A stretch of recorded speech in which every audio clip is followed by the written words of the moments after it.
नमस्कार दोस्तों, आप सभी का स्वागत है हमारे ज्योतिषीय चैनल गोमा एस्ट्रो में। आज हम बात करेंगे द्वितीय भाव में गुरु बृहस्पति का प्रभाव। किसी की भी जन्म कुंडली में अगर बृहस्पति ग्रह द्वितीय भाव में बैठा है तो क्या प्रभाव देगा। तो वीडियो शुरू करने से पहले मेरा आप सभी लोगों से विनम्र निवेदन है कि जो भी जातक हमारे इस चैनल पर नए हैं वो हमारे चैनल को सब्सक्राइब करें और वीडियो को लाइक करें और शेयर करें ताकि अन्य लोगों तक भी हमारी वीडियो पहुंच सके। चलिए वीडियो शुरू करते हैं। देखते हैं यहां पर हमने क्या लिखा हुआ है। जन्म कुंडली में गुरु बृहस्पति जब द्वितीय भाव में हो तो जातक विद्वान, गुण और यश से संपन्न, धनी, बुद्धिमान, सभी से आदरणीय, उत्साही, कीर्तिमान, सबका प्रिय, गंभीर, सुशील, वैभव का त्याग करने वाला, शत्रु शून्य, स्पष्ट वक्ता परंतु मधुरभाषी, रूपवान, अपने संबंधियों में प्रमुख तथा जमा किया गया धन पाने वाला होता है। देखिए बहुत ही सुंदर गुण लिखे हुए हैं, बहुत ही अच्छा लिखा गया है। जब बृहस्पति द्वितीय भाव में बैठता है जातक विद्वान होता है, गुण और यश से संपन्न होता है, संपूर्ण प्रकार के गुण होते हैं और यशवान होता है, संपूर्ण दिशाओं में उसका यश गाया जाता है। धनी, बुद्धिमान, बहुत धनी होता है और बुद्धिमान भी होता है, सभी से आदरणीय, समाज में बहुत ही आदर प्राप्त होता है ऐसे जातक को। क्यों? क्योंकि लिखा गया है कि सभी से आदरणीय, सभी लोग उसका आदर करते हैं। उत्साही, कीर्तिमान, बहुत ही उत्साही होता है, नए नए कीर्तिमान स्थापित करता है।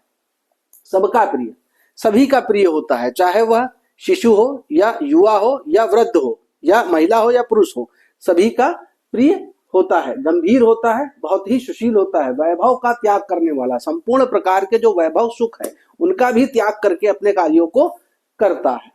शत्रु शून्य, द्वितीय भाव से पंचम दृष्टि षष्ठम भाव पर जाती है तो रोग, ऋण, रिपु इनसे शून्य होता है। मतलब कोई भी बड़ी बीमारी या छोटी बीमारी उस तरीके से नहीं लगती है, थोड़ा बहुत सर्दी जुकाम बुखार हो सकता है परंतु बड़े रोगों से शून्य होता है। शत्रु से शून्य होता है और ऋण से शून्य होता है। स्पष्ट वक्ता होता है। स्पष्ट वक्ता का मतलब हो गया कि द्वितीय भाव वाणी का है और बहुत ही स्पष्ट शब्दों में बात करता है परंतु मधुरभाषी होता है। अपनी बात को बहुत स्पष्टता से रखता है परंतु बहुत ही मधुर भाषा के साथ। रूपवान, बहुत ही सुंदर होता है, अपने संबंधियों में प्रमुख, जितना भी उसका कुटुंब होता है जिसे हम खानदान कहते हैं, संबंधी कहते हैं, उनमें प्रमुख तथा जमा किया गया धन पाने वाला होता है। संग्रहित धन, जमा किया हुआ धन पाने वाला होता है। अब देखिए यहां से एक नया चैप्टर शुरू हुआ है जिसमें हमने यदि लिखा है। जहां पर भी यदि शब्द आ जाए तो आप समझ लीजिए कि कुछ ना कुछ नया हम कहने जा रहे हैं। यदि बृहस्पति पर बुध की दृष्टि हो तो जातक निर्धन होता है।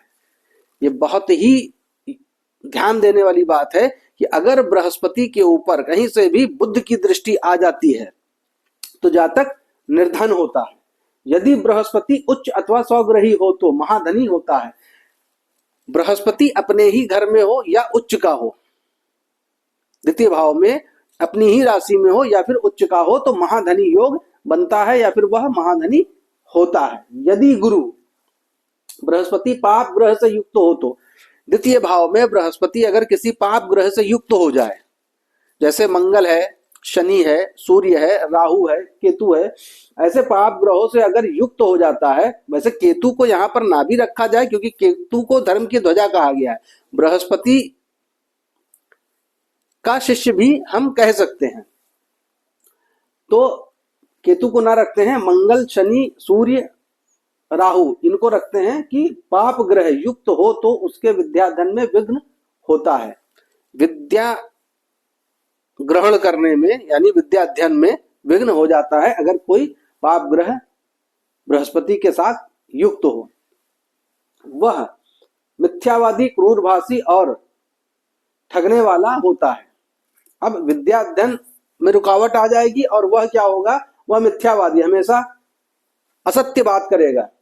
क्रूरभाषी, बहुत ही क्रूरता से बात करेगा और ठगने वाला होता है, लोगों को ठगने वाला होता है। यदि बृहस्पति नीच राशि गत और पाप युक्त हो तो। अब देखिए यहाँ पे बहुत अच्छे से समझिएगा, यदि बृहस्पति नीच राशिगत अपनी नीच राशि में बैठा हो, पाप युक्त किसी पाप ग्रह की दृष्टि में है या फिर पाप ग्रहों से युक्त है, तो मदपान करने वाला, मदपान का मतलब शराब का सेवन करने वाला, भ्रष्ट, पर स्त्रीगामी, पुत्र रहित एवं कुटुंबों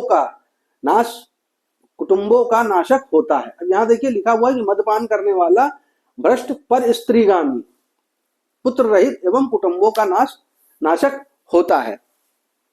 बृहस्पति द्वितीय भाव में अगर बैठा है और नीच राशिगत बैठ जाए या पाप युक्त हो जाए तो मदपान करने वाला हो जाता है, भ्रष्ट हो जाता है, पर स्त्रीगामी, दूसरों की स्त्रियों के साथ संचरण करने वाला या उनके साथ संबंध बनाने वाला हो जाता है, पुत्र रहित, पुत्र से रहित होता है, उसकी पुत्र संतान नहीं होती है, एवं कुटुंबों का नाशक होता है।